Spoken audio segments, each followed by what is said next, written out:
따라 고백하실게요. 성령 안에서. 네, 성령 안에서 하나됨으로 모이신 여러분들을 정말로 너무 축복하고 환영을 해요. 혹시 여러분들께서는 지금 이번 추석을 맞이해서 어떤 영화를 보신 적이 있으십니까? 아니면 과거에 어떤 영화를 보신 적이 있나요? 어떤 영화 같은 경우에는 본편이 너무 재밌다 보니까 후속편이 기다려지는 영화도 존재하곤 합니다. 물론 본편보다 나은 속편이 없다라는 속설이 있기도 하지만 대다수는 어떤 영화가 본편이 만약에 재밌다 라고 하면은 후속편이 더 재미있고 더 흥미를 끄는 경우도 존재해서 기다리곤 한다라는 것이죠. 자, 오늘 예배의 본문 말씀이 어디입니까? 사도행전. 네, 그렇습니다. 사도행전이에요. 바로 이 사도행전이 누가복음의 후속편이라는 것이죠. 누가복음의 속편격이 되는 것이 사도행전이라는 거예요. 전작이 누가복음이요, 후속편이 사도행전인 것입니다. 전작이었던 누가복음이, 자, 저 따라 고백하실게요. 복음이란 무엇인가? 네, 바로 복음이란 무엇인가에 대해서 말을 했다고 한다면 후속편인 사도행전은 한 번 더 저 따라 고백하실까요? 복음이 어떻게 확장되었는가? 네, 그렇습니다. 복음이 어떻게 확장되었는가를 이야기하고 있다는 것이죠. 우리가 잘 알고 있는 복음이에요. 그 복음이 무엇인지에 대해서 설명하는 것을 우리가 안다. 이것은 분명한 은혜가 될 것입니다. 그런데 그러한 복음이 역동적으로 확장되어가는 그 과정이 우리에게 보다 더 실제로 다가올 수가 있고 보다 더 흥미롭게 다가올 수가 있다는 것이죠. 주님의 제자들이 주님께서 주신 비전을 가지고 있어요. 그래서 그 비전을 가지고 성령의 역사하심을 경험하며 나아가는 것, 이와 동일한 사명과 은혜가 여러분과 저에게 예비되어 있음을 반드시 믿으시길 바랍니다. 그럼 그 말씀을 믿는 믿음으로 오늘 보면 사도행전 1장 1절의 말씀 한번 보도록 하시겠습니다. 데오빌로여, 내가 먼저 쓴 글에는 무릇 예수께서 행하시며 가르치시기를 시작하신부터. 아멘. 데오빌로여, 데오빌로여. 자, 이 데오빌로는 누구입니까? 누가복음의 수신자이기도 한 이 데오빌로는 로마의 고위관리 정도로 추정되고 있어요. 그는 복음을 전해 들은 이방입니다. 누가복음이자 사도행전의 저자가 되는 누가는 누가복음을 기록했을 당시에 이 데오빌로의 신앙이 그때보다는 지금이 더 성장한 상태로 알고 있다는 것이죠. 그리고 이제 데오빌로는 예수 그리스도 안에서 한 공동체의 일원이 되었다는 거예요. 그의 이름의 뜻은 무엇입니까? 한번 저 따라 고백하실게요. 하나님을 사랑하는 자. 네, 맞습니다. 하나님을 사랑하는 자가 데오빌로였어요. 또한 하나님의 사랑을 받는 자가 데오빌로의 이름의 뜻이고 또 그의 본질 자체가 된다는 것이죠. 그렇다면 누가는 이 데오빌로 한 명을 위해서 사도행전을 기록한 것입니까? 아니에요. 데오빌로, 그의 이름이 뜻하는 바 하나님을 사랑하고 하나님의 사랑을 받는 자들, 즉 복음을 듣고 구원받을 잠재적인 그리스도인들이 되는 이방인들 전부를 대상으로 포함하고 있다는 것입니다. 그리고 오늘날 저와 여러분과 같이 하나님을 알기를 원해요. 하나님을 만나기를 소원합니다. 그러한 믿음의 그리스도인들이 바로 이 사도행전을 통해서 말씀하시는 하나님을 만날 수 있다는 사실을 반드시 믿으시길 바라겠습니다. 그래서 오늘 보면 사도행전 1장 1절과 2절 말씀을 같이 읽으시면 이러한 사도행전이 쓰여진 목적을 우리는 보다 더 명확히 알 수 있다는 것이죠. 자, 오늘 본문 말씀 우리 다 같이 한 번 더 읽도록 하겠습니다. 오늘 본문 말씀입니다. 시작. 데오빌로여, 내가 먼저 쓴 글에는 무릇 예수께서 행하시며 가르치시기를 시작하신부터 그가 택하신 사도들에게 성령으로 명하시고 승천하신 날까지의 일을 기록하였노라. 아멘. 자, 지금 말씀을 한번 보세요. 데오빌로여 라고 1장 1절에서 부른 다음에 그 다음에 뭐라고 말씀하십니까? 내가 먼저 쓴 글에는 이라고 지금 말씀하고 있어요. 자, 이것은 누가가 사도행전의 전편으로 기록했던 누가복음에는 이라는 뜻입니다. 그러면 전편인 누가복음에는 무엇이 기록되어 있다고 나와 있나요? 자, 붉은색으로 표시된 글자가 바로 누가복음에서 기록한 내용인 동시에 복음이 무엇인지를 알려주는 메시지가 된다는 것이죠. 자, 그럼 우리 다 같이 이 붉은색으로 표시된 말씀 부분만 한번 다 같이 한번 더 읽어보도록 하겠습니다. 자, 말씀 부분입니다. 시작. 예수께서 행하시며 가르치시기를 시작하신부터 택하신 사도들에게 성령으로 명하시고 승천하신 날까지의 일. 아멘. 그렇습니다. 예수님의 출생이 기록되어 있어요. 그 출생부터 그분의 공생의 과정에서 12제자를 선발하시고 그들에게 성령으로 사명을 명하신 일이 기록되어 있습니다. 그뿐만이 아니에요. 십자가에 못 박혀 죽으셨습니다.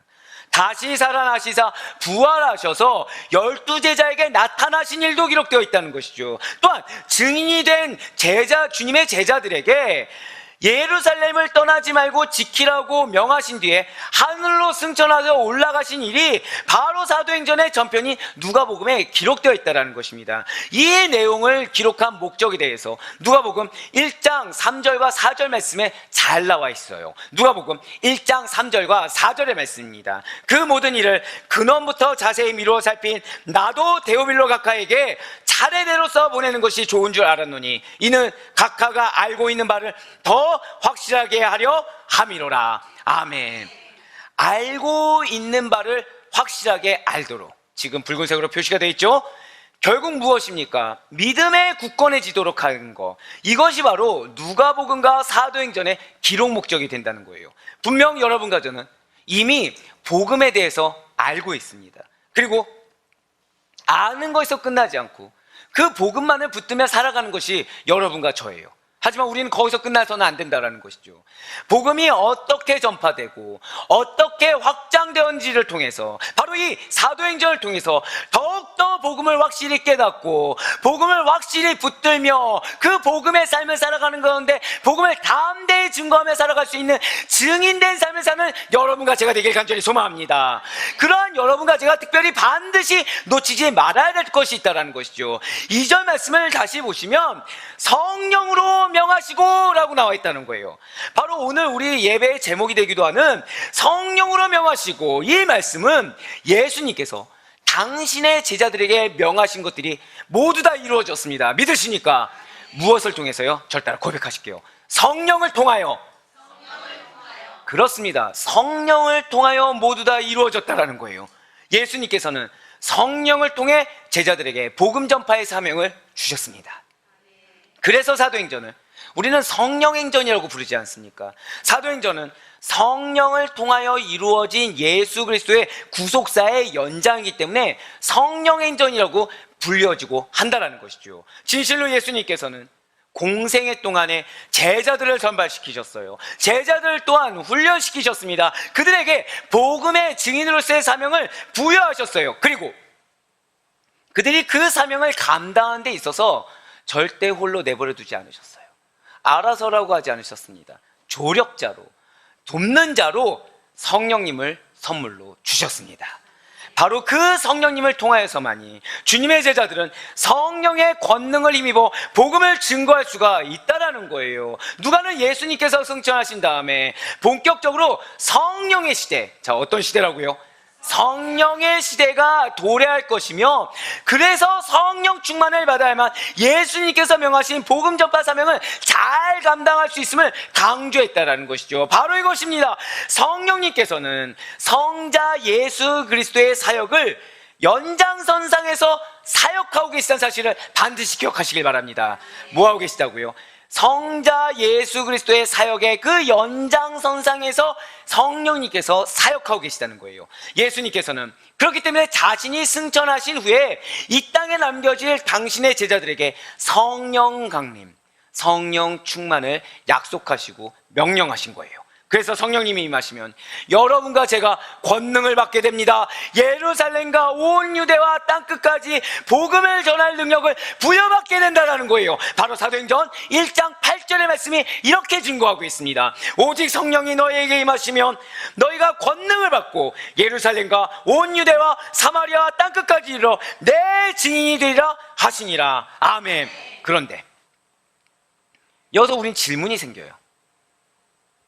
아니, 그러면 왜 예수님께서는 신적 권능을 가지셨는데, 전지전능하신 분이신데 이 땅에 남아서 우리와 함께 우리를 도와주시고 그러시면 되지 않을까? 계속해서 제자들 곁에 남아 계시지 않고 왜 하늘로 올라가셔서 하나님 보좌 우편에 앉아 계시는 걸까? 아니, 예수님께서 부활하신 다음에 다시 살아나셨으니까 그럼 죽지 않으시고 그냥 만대, 우리 때, 아니 우리 다음 때, 우리 그 다음 때까지 그러한 그리스도인들이 오고 가는 동안에 이 땅에 계속 사시면서 우리와 함께 하시면 안 되는 것일까? 라는 질문이 생길 수도 있다는 거죠. 네, 안 된다는 거예요. 그렇게 해서는 안 된다는 것입니다. 왜냐하면 그것은 하나님의 뜻과 계획이 아니기 때문이라는 사실을 반드시 기억하시기 바랍니다. 분명 예수님께서는 완전한 신이세요. 하지만 사람이십니다. 예수님께서는 하나님의 아들로서 하나님과 동등되신 분은 맞아요. 하지만 낮고 천한 몸을 입고 완전한 사람으로 이 땅에 오셨다라는 것이죠. 완전한 신이시지만 불쌍한 죄인들을 구원하시기 위해 말씀이 육신이 되어 사람이 되어 주셨다라는 것입니다. 즉 예수님조차도 하나님의 계획에, 하나님의 뜻 가운데 순종하셨다라는 거예요. 오늘날 여러분과 저는 어떻습니까? 오늘날 여러분과 저는 하나님께서, 예수님께서 우리를 구원하여 주셨습니다. 믿으십니까? 그런데 중요한 것은 구원 받았음에도 불구하고 나는 하나님의 뜻 가운데 순종하며 살기보다는 여전히 하나님 앞에 내 뜻을 주장하는 경우가 너무 많다는 거예요. 여전히 좋은 일이 있을 때는 은혜 같지만 나쁜 일이 있을 때는 저주 같고, 형통한 일이 있을 때는 하나님의 기쁨이 되는 것 같지만 안 좋은 일이 있을 때는 뭔가 내가 잘못 사는 것처럼 그렇게 내 스스로 판단하는 영역이 너무 많아졌다는 것이죠. 그러면 예수님은 어떠신 것입니까? 십자가에 달리셨으니까 인생, 인간들의 가장 저주 중에 저주를 당시에 최악의 형벌을 받으셨으니까 안 좋은 일을 감당하신 것입니까? 아니라는 거예요. 하나님의 뜻 가운데서는 그것이 가장 선하고 합당하다는 사실을 우리는 믿을 수 있어야 합니다. 내 인생에 놓여진 어떠한 좋고 나쁨을 내가 구분하는 것이 아니에요. 하나님께 맡길 수 있는 여러분과 제가 되길 간절히 소망합니다. 하나님의 뜻 가운데 분별할 수 있기를 바라요. 그래서 무조건적으로 나의 인생 가운데 좋은 거, 형통한 거, 내가 힘을 좀 실을 수 있는 거, 이러한 것들을 찾는 것이 아니라 하나님의 뜻을 구하며 성령의 음성을 들으며 나아갈 수 있는 여러분과 제가 되길 간절히 소망합니다. 그래서 순종하신 예수님께서는 하나님이 계획하신 구속사역을 십자가에서 죽으심으로 말미암아 성취하신 뒤에 부활하셔서 하늘로 올라가셨다는 거예요. 그리고 그분의 구속사역을 이어받아 성령님께서는 오늘날 여러분과 저에게 절단을 고백하실까요? 적용하십니다. 그렇습니다. 적용하고 계시다는 것이죠. 구속사역이 여러분과 저의 삶 가운데 실제가 될 수 있도록 적용하시는 역할, 이것을 성령님이 감당하고 계시다는 거예요. 이렇게 예수 그리스도께서 승천하시고 그리스도의 구원사역을 성령님께서 이어서 쭉 계속하신다는 것은 사실 구속사의 전개 과정에서 볼 때 온 인류를 위한 크나큰 축복이 아닐 수가 없어요. 왜이겠습니까? 왜냐하면 예수님께서 승천하지 않으셨다고 생각해 보시길 바라요. 자, 어떤 몸을 입고 이 땅에 오셨습니까? 인간의 몸을 입고 오셨어요. 한계가 있는 몸입니다. 그러면 그 육체적인 제한성으로 인해서 복음 전파는 필연적으로 제약될 수밖에 없었기 때문이라는 것이죠. 하지만 예수님께서는 승천하셨습니다. 승천하고 우리를 버리지 않으셨어요. 성령님을 보내주셨습니다. 그 성령님이 오심으로 말미암아 우리에게 영적 은혜가, 그리고 우리에게 영적 유익이 온 세상에 편지하게 되었음을 반드시 믿으시길 바라겠습니다. 이제 성도를 위로하시며 진리 가운데 대로 인도하시는 그 성령님으로 말미암아 성도님들께서는 더 큰 영적 은혜를, 더 크나큰 영적 유익을 체험하고 복음을 담대히 널리 증거하는 자들이 될 수가 있게 됐다는 거예요. 할렐루야! 성령님이 오셨음을 찬양하시길 바랍니다. 오늘날 예수 그리스도 믿는 모든 성도들은 그래서 성령님이 오심으로 말미암아, 성령의 강림하심으로 말미암아 가능하게 된 성령의 내주하시는 은혜로 인해서 힘과 권능이 충만한 복음 전파의 사명자가 될 수 있었다는 거예요. 학벌이 좋아서 감당하는 것이 아닙니다. 물질이 많아서 감당하는 것이 아니에요. 힘이 드세서 감당하는 것이 아니에요. 인프라가 좋아서 감당하는 것이 아니에요. 오직 단 하나, 성령님이 가능케 하는 것입니다. 우리가 나아가는 길 가운데, 그렇기 때문에 여러분과 저에게 허락된 예수 그리스도의 그 모든 말씀과 가르침은 오직 성령을 통하여, 오직 절단 고백하실까요? 성령으로 명하심. 바로 그거예요. 오직 성령을 통하여, 오직 성령으로 명하심으로만 우리는 받아들일 수 있고 우리는 확신할 수가 있다는 것이죠. 뿐만 아니라 예수님께서 당신의 12제자를 부르시고 성령을 통하여 성령으로 명하심으로 말미암아 복음 전파의 사명을 주신 것처럼 성령님의 능력이 아니고서는 바른 제자의 선발과, 즉 어떠한 영적 분별력과 선발된 제자들의 사역에 성공적인 임무 한 수가 불가능하다는 것이죠. 예수님이 승천하신 뒤에 남겨졌던 제자들과 120명의 무리들이 있었어요. 그들이 무엇을 하였습니까? 오로지 기도에 힘썼음을 잊지 마시길 바랍니다. 무엇을 고대했나요? 주님의 말씀을 고대했어요. 무슨 말씀이었나요? 예수께서 승천하신 뒤에 성령님을 보내시겠다. 할렐루야. 그래서 그들은, 제자들과 120명의 무리는 오로지 기도에 힘쓰고 성령 강림을 고대하였던 것입니다. 그리고 그들은 성공했어요. 기도 가운데, 그 고대함 가운데 성공했어요. 예수님을 배신한 가룟 유다를 대신할 새로운 사도인 마띠아를 선발하는 데 성공하였습니다. 바로 사도행전 1장 25절과 26절의 말씀입니다. 봉사와 및 사도의 직무를 대신할 자인지를 보이시옵소서. 유다는 이 직무를 버리고 제 곳으로 갔나이다 하고 제비 뽑아 마띠아를 얻으니 그가 11사도의 수에 들어가니라. 아멘. 맞습니다. 마띠아는 그냥 선발된 것이 아니에요. 봉사의 직무와 사도의 직무를 대신할 자로 선발되었습니다. 나중에 이 봉사의 직무는 집사들에게 위임돼요. 하지만 마띠아는 사도로서의 직무를 계속해서 감당하게 되는데, 이러한 사도의 주요한 직무가 무엇이겠습니까? 바로 예수께서 부활하심을 증언하는 일, 이것이 사도의 주요한 직무였다는 것이죠. 바로 사도행전 1장 22절의 말씀입니다. 항상 우리와 함께 다니던 사람 중에 하나를 세워 우리와 더불어 예수께서 부활하심을 증언할 사람이 되게 하여야 하리라 하거늘. 이제 가룟 유다를 대신하여 새롭게 사도가 된 마띠아의 사명은 다른 것이 아니에요. 바로 예수께서 부활하심을 증언할 사람이 되는 것입니다. 구원받은 여러분과 제가 다른 것을 하는 것이 아니에요. 부활하신 예수님을 증언하는 일, 그것이 우리의 삶이자 사명인 것입니다. 이것은 사도행전 1장 8절 말씀에 성령이 임하시면 권능을 받고 증인이 되리라고 하신 예수님의 명령에 부합한 내용이라는 거죠. 한번 사도행전 1장 8절과 22절 말씀을 같이 보시길 바랍니다. 1장 8절 말씀이에요. 오직 성령이 너희에게 임하시면 너희가 권능을 받고 예루살렘과 온 유대와 사마리아 땅끝까지 이르러 무엇이 된다고요? 내 증인이 되리라 하시니라. 자, 그러면 사도행전 1장 22절 말씀 뭐라고 기록되어 있습니까? 항상 우리와 함께 다니던 사람 중에 하나를 세워 우리와 더불어 예수께서 부활하심을 어떤 사람이 된다고요? 증언할 사람이 되게 하여야 하리라 하거늘. 아멘. 그렇습니다. 새로운 사도로 선발된 마띠아의 사명은 다른 것이 아닙니다. 예수께서 부활하심을 증언할 사람이 되는 거예요. 그런데 그러한 증언할 사람이 되는 일은, 즉 증인이 되는 일은 성령님이 임하지 않으면, 성령의 권능을 받지 않으면 불가능하다는 거죠. 분명 예수 그리스도께서는 이렇게 성령을 통하여, 이렇게 성령의 명하심으로 오늘날을 살아가는 저와 여러분에게 증인이 되라고 명령하고 계십니다. 무엇에 대한 증인이요? 절대 고백하실게요. 예수님께서 부활하셨습니다. 바로 그것을 증언하는 증인이 여러분과 저의 정체성임을 믿으시길 바라겠습니다.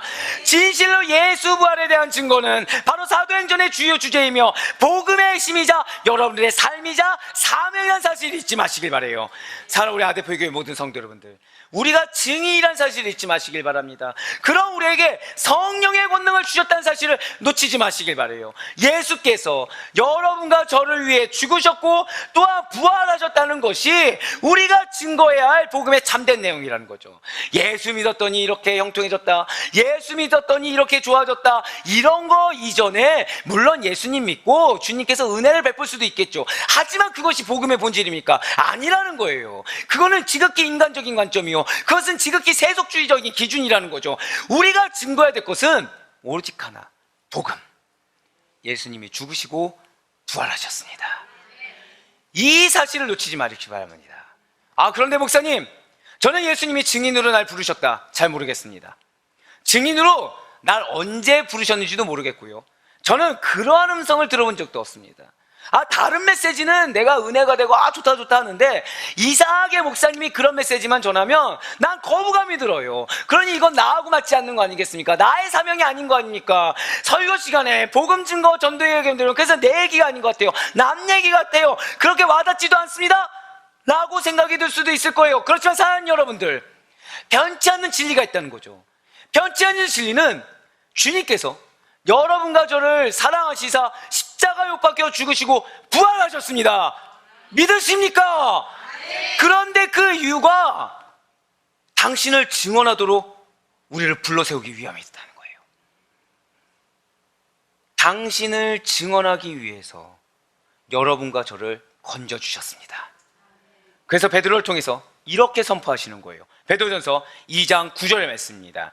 그러나 너희는 택하신 족속이요 왕같은 제사장들이요 거룩한 나라요 그의 소유가 된 백성이니 이는 너희를 어두운 데서 불러내어 그의 기이한 빛에 들어가게 하시니에 아름다운 덕을 선포하게 하려 하심이라. 아멘. 참으로 깊은 심연 가운데 있던 것이 우리입니다. 좌절과 낭망, 저주와 죄악으로 물들어 있던 여러분과 저의 비참한 처지에서 건져내 주신 분이 바로 우리 하나님 아버지요 살아계신 예수 그리스도가 되신다는 것이죠.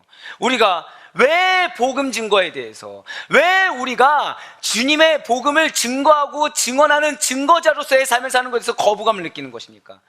구원에 대한 감사가 없기 때문이라는 거예요. 내가 원래 어떤 처지였는지 잊었기 때문이라는 거죠. 산 여러분들, 구원에 대한 감사를 회복할 수 있는 여러분과 제가 되길 간절히 소망합니다. 그분께서 우리를 어디서 건져주셨는지 기억해야 된다는 거예요. 그 은혜로 말미암아 그분의 빛 가운데 들어가서 진리와 생명을 보고 들으며 알게 된 우리들입니다. 그래서 그리스도께서 왜 불러주셨는지를 우리는 반드시 깨닫고 있어야 된다는 거예요. 아름다운 덕을 선포하게 하려고, 복음을 증거하게 하려고 여러분과 저가 있었던 어두운 데서 우리를 끄집어내셨다, 불러주셨다는 사실을 반드시 기억하시길 바라겠습니다. 그러기 위해서 우리는 먼저 성령 안에서 성령의 인도하심을 따라야 된다는 거예요. 첫 번째가 무엇이라고요? 절대 고백하시겠습니다. 성령의 인도하심. 맞아요.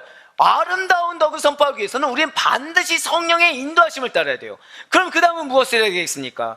성령의 기뻐하는 일을 행하며, 절대 고백하실까요? 성령의 음성에. 바로 그거예요. 성령의 음성에 귀를 기울여야 돼요. 사람의 소리에 귀 기울이는 게 아니에요. 세상의 소리에 귀 기울이는 게 아니에요. 내 마음의 내면에 있는 감정의 소리에 귀 기울이는 게 아니에요.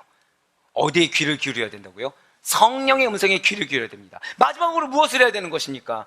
성령의 권능을 받은 자에 합당하게, 절대 고백하실까요? 성령의 순종함으로.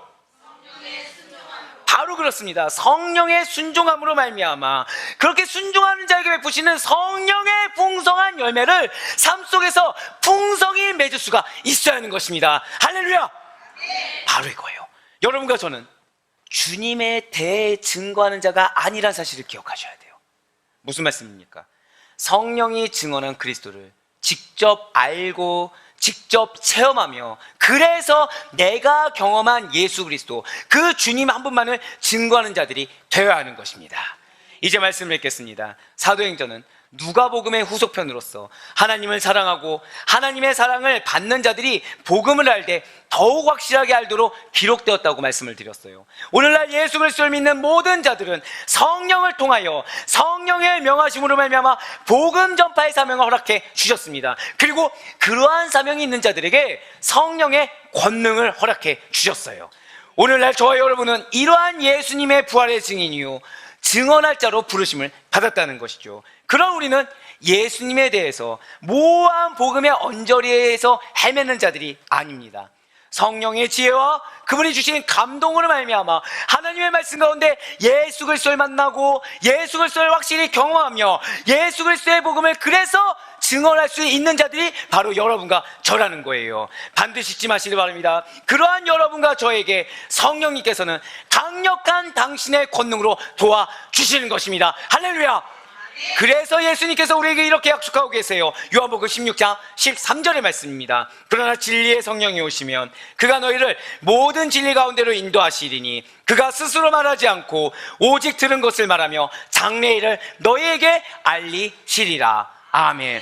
진실로 성령님께서 여러분과 저를 진리 가운데로 인도해 주실 것입니다. 그러나 우리는 예수님에 대해서 복음의 언저리에서 모호하게 헤매면서 아는 척하는 자들이 아니라 성령의 지혜와 감동으로 하나님의 말씀 가운데 예수 그리스도를 만나고 확실하게 아는 자들이 여러분과 저인 것입니다.